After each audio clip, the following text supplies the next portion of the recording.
साल 1973 के बाद पिछले 50 सालों में यह पहला मौका है जब हमास ने इजराइल पर इतने बड़े हमले को अंजाम दिया। लेकिन 73 में इंटेलिजेंस थी, 73 में इंटेलिजेंस को लेकर रिएक्शन भी था और 73 से पहले 67 में 6 दिन के अंदर जेरूसलम,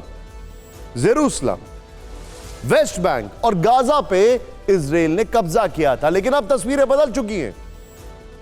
अब यहां सवाल यह उठ रहा है कि हमास ने इतना बड़ा अटैक कैसे किया। इतने सारे, पहले दिन अटैक किया तो 7000 रॉकेट मारे। हमास के लड़ाकों ने क्या अचानक इजराइल के खिलाफ धावा बोला या फिर इसके पीछे कई महीनों की प्लानिंग है?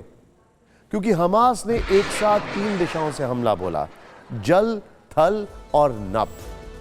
ये उसके एग्जाम्पल्स मैं आपको दिखा रहा हूं। इजराइल पर हमले का त्रिकोण आपके सामने।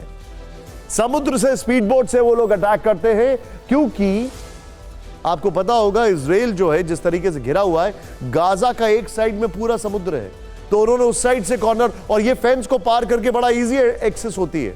फिर बॉर्डर पर बुलडोजर से दीवार ढहा कर घुसे। ये बॉर्डर पे जो दीवार लगी हुई थी काफी ऊंची, इसको गिराया इन्होंने। पैराग्लाइडर से इजराइल की सीमा में एंट्री होती है। जो एक पार्टी चल रही थी वहां पर विजुअल थे पैराग्लाइडर से उतरते हुए, और ये वो लोग थे जो अंदर थे फिर बाहर नहीं निकले।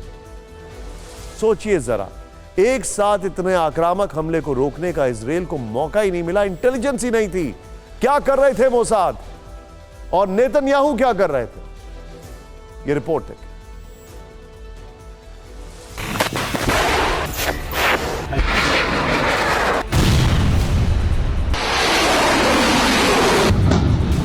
हमास के लड़ाकों ने जल, थल और नभ से हमला कर इजराइल में जो हाहाकार मचाया है, जानकारी के मुताबिक इसके पीछे 2 सालों की लंबी तैयारी है।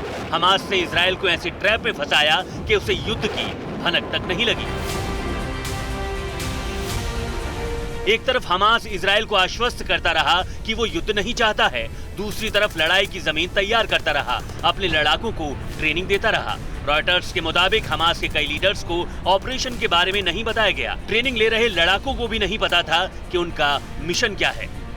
हमास के शीर्ष नेता लगातार ये बात कहते आए हैं कि उनकी ज़्यादा दिलचस्पी इजराइल से लड़ाई में नहीं, बल्कि उन जिंदगियों से हैं जो गाजा पट्टी के अंदर रहती हैं।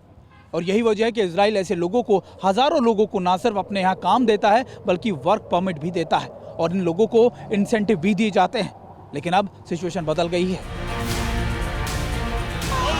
रॉयटर्स के मुताबिक हमास पिछले कई महीनों से अत्याधुनिक हथियार और दूसरे वेपन जुटा रहा था। इजराइल पर हमले से पहले बाकायदा मॉक ड्रिल की गई। गाजा में इजराइल जैसी डमी बस्तियां बनाई गई, उन पर हमले की प्रैक्टिस की गई। हमास के लड़ाके पैराग्लाइडिंग के सहारे यहां उतरे, मॉक ड्रिल का वीडियो बनाया गया। पूरी तरह आश्वस्त होने पर हमला बोल दिया गया। हमास ने पूरे ऑपरेशन को 4 अलग अलग भागों में बांटा। पहला, 2 घंटे के भीतर इजराइल पर करीब 5000 रॉकेट दागे गए। इनकी आड़ में हमास के लड़ाके पैराग्लाइडर्स के जरिए सीमा पार पहुंचे।